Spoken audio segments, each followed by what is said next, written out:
जय श्री कृष्णा दोस्तों। अनपढ़ बहू। रुपेश कारगिल की वादियों में एक सिपाही के रूप में तैनात था। वह अब की बार छुट्टियों में अपनी बहन के पास गांव आया हुआ था। गांव में आकर उसे अपने बचपन के दिन यादें ताज़ा हो गई। वह हर साल अपनी बहन के पास कुछ दिन रहने के लिए आ जाया करता था। अभी तक उसकी शादी नहीं हुई थी। एक दिन उसने गांव में एक लड़की देखी। वह लड़की उसकी बहन के पड़ोस की थी।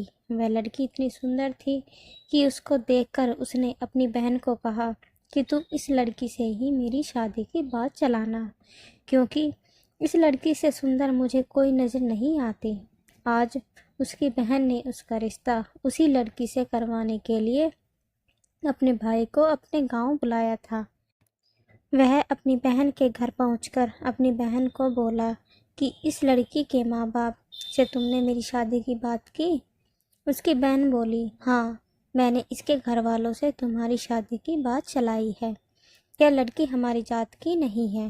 वह बोला, मुझे जात पात से कुछ नहीं लेना। उसकी बहन बोली, उसके पिता के पास देने के लिए इतना दहेज भी नहीं है। वह अपनी बहन से बोला, बहना, मुझे दहेज वहेज से कुछ नहीं लेना देना, क्योंकि यह मुझे इतनी पसंद आई है कि वह चाहे किसी भी जात की हो, मुझे कोई फ़र्क नहीं पड़ता है। उसकी बहन बोली, मेरे भाई उस लड़की के 5 भाई बहन हैं। वह एक गरीब परिवार से संबंध रखती है। एक महत्वपूर्ण बात तो मैं बताना ही भूल गई, यह लड़की अनपढ़ है। इसके माता पिता ने इसे स्कूल में नहीं भेजा। यह लड़की इतनी सुंदर है कि कोई भी लड़का इसकी सुंदरता पर मोहित हो जाए। वह अपनी बहन से बोला, मेरी बहन, मुझे तो सुंदर बीवी ही पसंद है। अपने दोस्तों के साथ इसे कैसे मिलवाना है, इसे सारे कायदे कानून मैं इसे सिखा दूंगा। मुझे इससे कोई फ़र्क नहीं पड़ता। इसके बावजूद भी मैं इसे शादी करने के लिए तैयार हूँ। अपने भाई की बात सुनकर उसकी बहन हैरान रह गई। वह सोचने लगी कि मेरा भाई कितना दिलेर है। उसने रुचि के माता पिता को बुलाया। उन्होंने इतना अच्छा लड़का देखकर कहा, हमें भला शादी से क्यों इनकार होने लगा। हमें रिश्ता मंजूर है। एक शर्त पर हमें यह रिश्ता मंजूर है। हमारे पास अपनी लड़की को देने के लिए दहेज नहीं है। उसने उनके मम्मी पापा को कहा कि कल शादी के लिए अच्छा मुहूर्त है। आप हम दोनों की कल ही शादी करवा दो। अभी मुझे भी छुट्टी है, परंतु न जाने मुझे कब युद्ध क्षेत्र से बुलावा आ जाए। इसलिए मैं चाहता हूँ कि अपनी शादी के पश्चात अपने बूढ़े माँ बाप की इच्छा को अवश्य ही पूरा कर दूँ। लड़की वाले मान गए। उन्होंने दूसरे ही दिन रुपेश और उनकी शादी कर दी। उसने अपनी बहन को गले लगाया और कहा, अगले साल मैं फिर आपके पास आऊँगा। यह कहकर उसने अपनी बहन से विदा मांगी। शादी करके अपने घर वापस आ गया था। उसकी पसंद को देखकर लोग उसे कहते, वाह, क्या सुंदर परी जैसी दुल्हन लाए हो। रुपेश अपने मन में कहीं ना कहीं सोच रहा था कि पहले उसे समाज में उठने बैठने के तरीके सिखा देता हूँ।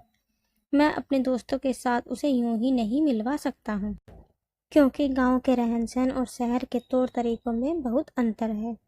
रुचि को अपने साथ क्लब होटलों में ले जाने लगा। वह उसके परिवार में पूरी तरह से घुल मिल गई, लेकिन पढ़ाई के नाम पर बिल्कुल शून्य थी। उसने एक कक्षा तक भी पढ़ाई नहीं की थी। उसे देखकर कोई भी ये नहीं कह सकता था कि वह पढ़ी लिखी नहीं है।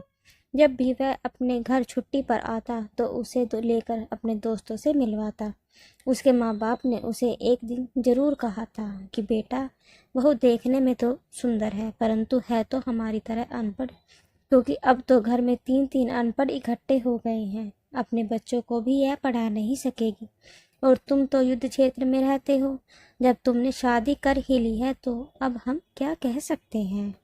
रुपेश को युद्ध क्षेत्र से बुलावा आ चुका था। उसे दूसरे दिन ही रणभूमि में जाना था। उसने अपनी पत्नी से विदा ली। उसकी पत्नी ने तो रोते हुए अपने पति को विदा किया। यह बोला, अरे पगली, अपने पति को हंसते हुए विदा करते हैं, क्योंकि मातृभूमि की रक्षा करने का अवसर तो किसी किसी भाग्यवान को ही मिलता है। तुम्हें तो अपने पति पर गर्व करना चाहिए। उसने अपने पति के माथे पर तिलक किया और वह उसे जाते हुए उसे बाहर तक छोड़ने आई थी। रुपेश को गए हुए काफ़ी दिन हो चुके थे।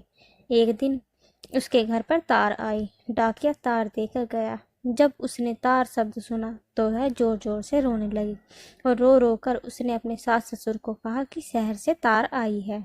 वह फूट फूट कर रोने लगी। उसको रोता देखकर उसके ससुर भी रोने लगे। उसने अपने देवर को बुलाया। उसके देवर को पता चल चुका था कि शहर से तार आई है। जब उसने अपनी भाभी को रोते हुए देखा, बोला, भाभी मैं बाजार जा कर सामान लेकर आता हूँ, क्योंकि शहर से फ़ोन आ चुका था कि गाड़ी 11 बजे के करीब घर पहुँचेगी। उसको रोता देखकर आसपास की औरतें भी इकट्ठा होकर ज़ोर ज़ोर से रोने लगीं। उन सभी को मालूम नहीं था कि तार खुशी के अवसर भी भेजी जाती है। उन्हें तो यही मालूम था कि तार तो मरने पर ही भेजी जाती है। फ़ोन पर भी आवाज़ साफ नहीं सुनाई दे रही थी।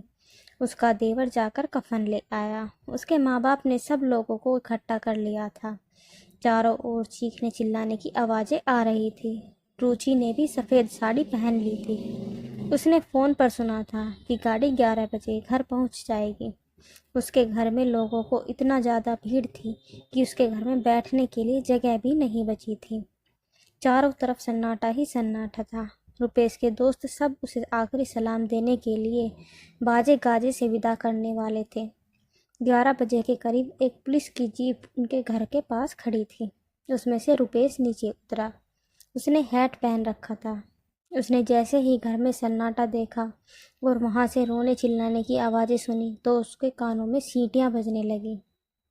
वह सोचने लगा कि कहीं मेरी पत्नी को तो कहीं कुछ हो नहीं गया, मेरी बूढ़ी माँ या पिता को तो कुछ तो नहीं हो गया। जो लोग जोर जोर से रो रहे हैं, उसके दिमाग में तरह तरह के ख्याल आ रहे थे। वह दौड़ा दौड़ा अंदर गया और अपनी माँ के पैर छूकर बोला, माँ प्रणाम। उसकी माँ अपने बेटे को देखकर चौंकी और उसे देखकर खुश हुई। वह बोली, हे भगवान, क्या अनर्थ कर डाला। बहू ने हमें क्या खबर दी। रुपेश बोला कि मैंने अपने आने की खबर आपको तार के माध्यम से दी थी। वह बोला और फ़ोन पर यह भी कहा था कि 11 बजे तक हम आ जाएंगे। रुपेश की बूढ़ी माँ अपनी बहू के पास आकर बोली, अरे तुमने यह क्या अनर्थ कर डाला, मेरा बेटा तो जिंदा है। वह बोली कि आज सुबह ही टाकिया तार देकर गया था। मुझे क्या पता था कि तार में अच्छी खबर भी होती है। मुझे तो पता था कि तार में बुरी खबर ही होती है। यह बातें मैंने मोहल्ले में अपनी सहेलियों को बताई। जिसने सुना वह भी यहाँ आए बिना रह न सका। रुपेश को कहीं ना कहीं अपनी गलती का एहसास हुआ कि मैंने अपने लिए सुंदर बहू का चुनाव तो कर लिया, मगर उसे तौर तरीके सिखाने के बजाय उसे शिक्षा दिलवा दी होती तो आज उसकी जगहसाई नहीं होती। Thanks for watching. अगर आपको ये कहानी अच्छी लगी हो तो मुझे कमेंट करके ज़रूर बताना और please like share and subscribe my channel.